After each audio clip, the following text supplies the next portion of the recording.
Assalamualaikum warahmatullahi wabarakatuh. Sampurasun. Puji sareng syukur urang sanggakeun ka Gusti Nu Maha Suci. Margi ku rahmatna urang sadaya tiasa kempel di ieu tempat kalayan sehat walafiat. Hormat anu tulus ka pamimpin daerah sarta warga sadayana.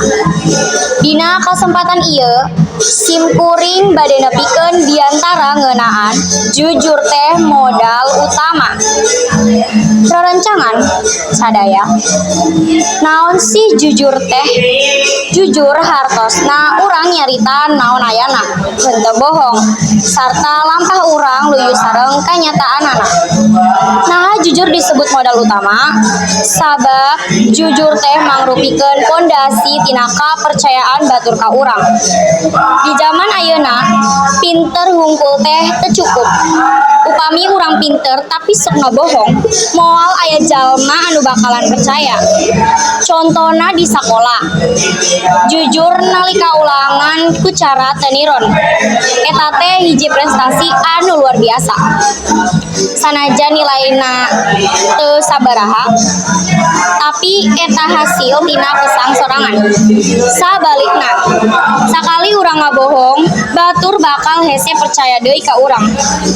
Sanajan urang nyarita bener oge dina waktu nu sejen. Sifat jujur bakal ngajadikeun hate urang tenang, teu was-was, sarta dipikaresep ku batur, boh ku guru, kolot, atawa babaturan sorangan. Hayu urang mimitian jujur ti hal-hal anu leutik. Jujur ka diri sorangan, jujur ka batur, sarta jujur dina sagala kaayaan.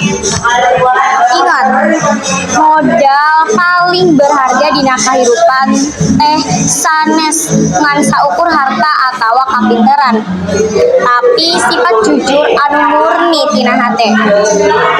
Mung sakitu anu tiasa kapihatur kirang langkungan langkungna hapunten bila aya cariosan anu kirang merenang.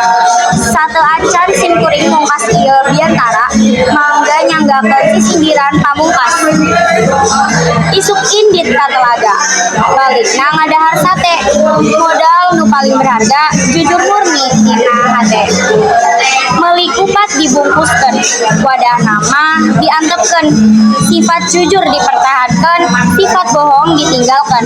Wassalamualaikum warahmatullahi wabarakatuh.